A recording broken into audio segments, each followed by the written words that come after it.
Jessica लाल हत्याकांड पर जो फैसला आया था, नो वन किल्ड जैसिका, उसके खिलाफ एक आंदोलन की शुरुआत की थी। और शायद वो कह सकते हैं कि एक्टिविज़म, जनता को जोड़ के, समाज को जोड़ के आंदोलन, उस दिशा में पहला कदम था। मेरा पहला अनुभव भी था।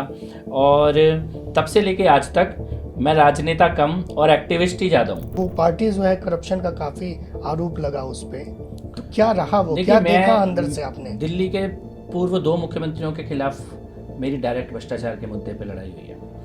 दुखद पक्ष उसका ये रहा कि इस पूरे आंदोलन से निकली हुई सरकार जिस भ्रष्टाचार से और जिन व्यक्तियों से लड़ने के उद्देश्य के साथ बनाई गई थी, वो उसी रास्ते पे चल पड़ी, उसी भ्रष्टाचार के रास्ते पे, भाई भतीजावाद के रास्ते पे, तुष्टीकरण के रास्ते पे, और उन्हीं लोगों के साथ जाके मंच पर खड़े हो गए जिन लोगों से लड़ने का संकल्प लेके संगठन की स्थापना की गई थी।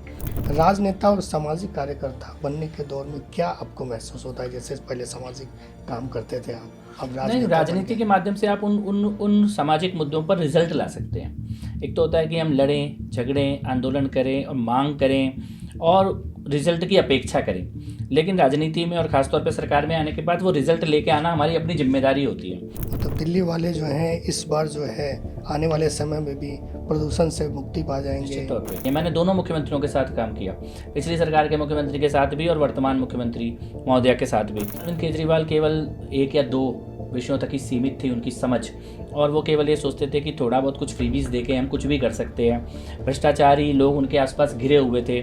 जनता से, कार्यकर्ताओं से, संगठन से, विधायकों से और मंत्रियों से एक दूरी बना के वो चलते थे कि 4-5 लोगों से घिरे होते थे। वहीं वर्तमान मुख्यमंत्री जो है पूरी कैबिनेट को प्रतिदिन साथ लेके चल रही हैं। संगठन में सभी लोगों से लगातार उनका संपर्क दिखता है। ये अंतर बताता है दोनों सरकारों के काम के बीच का अंतर। और मुझे लगता है कि हम लोग सौभाग्यशाली हैं, हम लोगों को ऐसा नेतृत्व दिल्ली में मिला है। और चाहे वो यमुना जी का मुद्दा हो, चाहे वो एयर पोल्यूशन का मुद्दा हो, चाहे वो टूटी सड़कों का मुद्दा हो, चाहे वो गंदे पानी का मुद्दा हो, चाहे वो सीवेज सिस्टम का मुद्दा हो, चाहे वो मॉडर्न इंफ्रास्ट्रक्चर का मुद्दा हो, चाहे वो टूरिज्म, आर्ट, कल्चर को ठीक करने का मुद्दा हो, ये सारे विषयों पर, या दिल्ली में इंडस्ट्री लेके आने का मुद्दा हो, सारे विषयों पर सरकार काम कर रही है।